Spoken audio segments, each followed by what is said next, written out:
मित्रों, रामायण में रावण की पत्नी मंदोदरी को तो आप सभी जानते ही होंगे।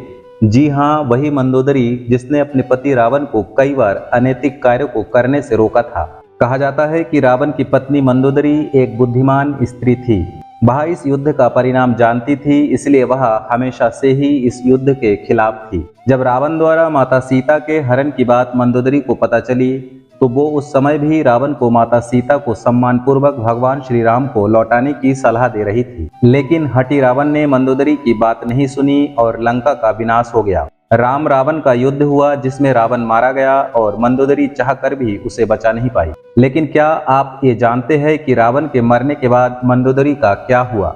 आखिर कौन थी मंदोदरी? क्या सच में रावण के मरने के बाद मंदोदरी ने विभीषण से दूसरी शादी कर ली थी?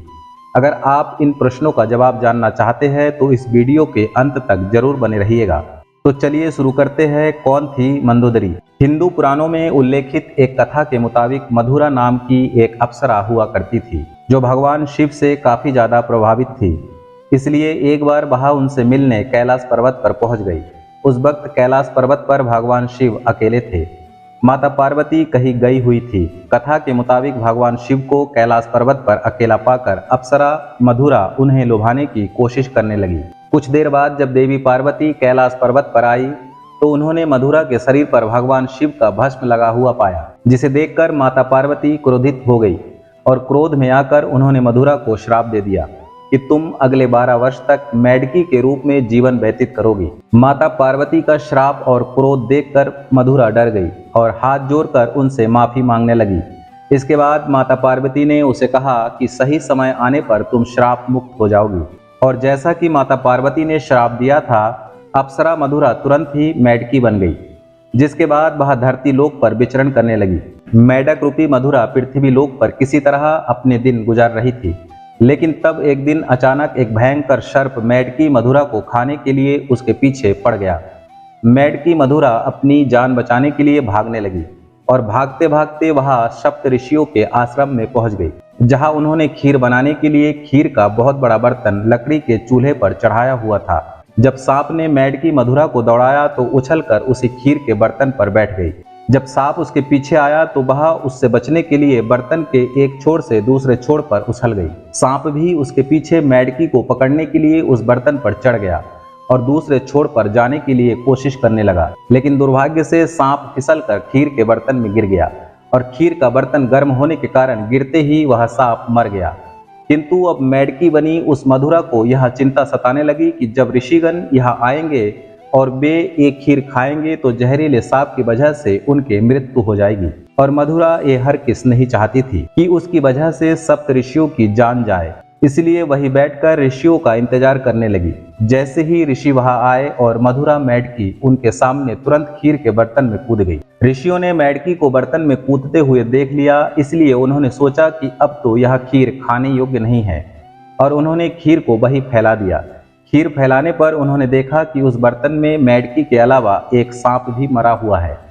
यह देखकर सभी ऋषि तुरंत समझ गए कि इस मेढकी ने हम ऋषियों की जान बचाने के लिए अपने प्राणों का बलिदान दे दिया। मेढकी के इस नेक दिली को देखकर सभी ऋषियों ने अपनी शक्तियों से उस मेढकी को जीवित कर दिया और उसे एक कन्या का स्वरूप दे दिया, जिससे अब मधुरा मेढकी से सुंदर कन्या बन गई। किंतु लोक समाज के डर से ऋषियों ने इस कन्या को अपने साथ नहीं रखा। उन्होंने महर्षि कश्यप के पुत्र मायासुर को बुलाकर उस कन्या को सौंप दिया। मायासुर और उसकी पत्नी ने उस कन्या को पुत्री के रूप में गोद ले लिया। उन्होंने ही मधुरा का नाम बदलकर मंदोदरी रख दिया। अगर हम बात मंदोदरी के पिता मायासुर की करें तो उसे राक्षसों का विश्वकर्मा कहा जाता था। उसे ब्रह्मा जी से विशेष वरदान प्राप्त था, जिसके मुताबिक वह कहीं भी सुंदर भवन और नगर का निर्माण कर सकता था। मायासुर ने ब्रह्मा से प्राप्त वरदान के प्रभाव से ही अपनी पत्नी हेमा के लिए मंडोर जैसा खूबसूरत नगर का निर्माण किया था, जो कि वर्तमान में जोधपुर का मंडोर है।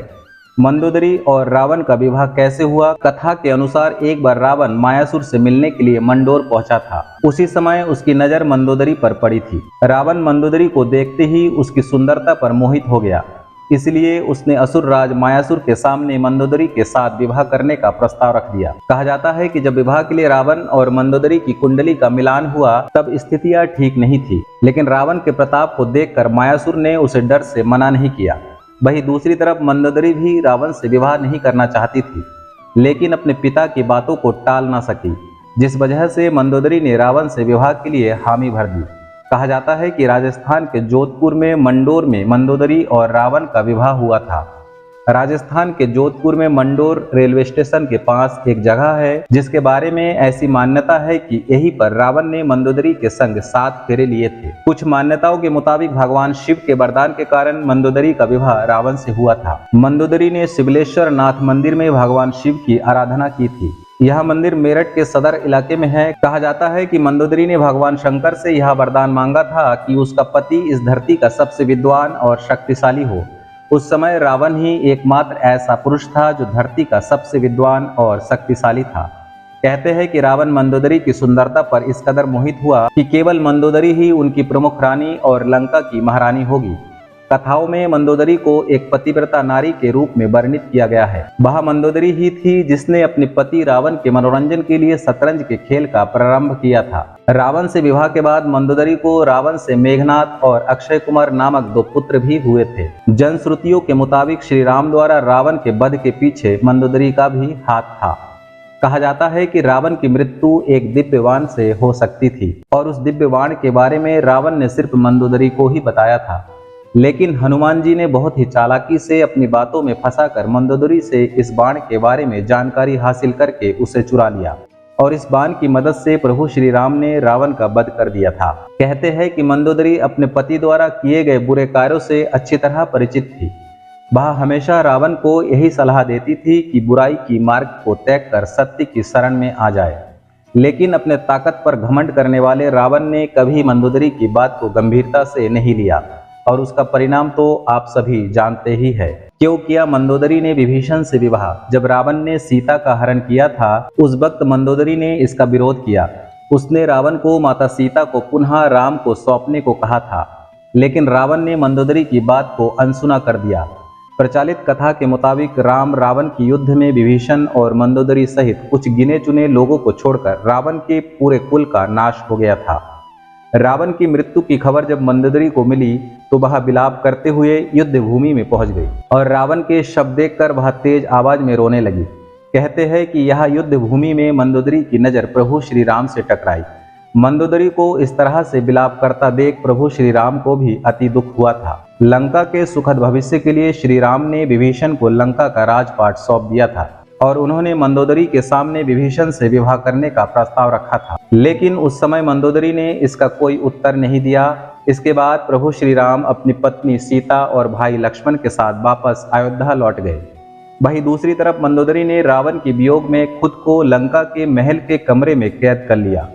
बहुत दिनों तक इस कमरे में कैद रहने के बाद वह बाहर निकली और फिर उसने विभीषण से विवाह कर लिया। लेकिन कुछ विद्वान इस बात को सीधे तौर पर नकारते हैं।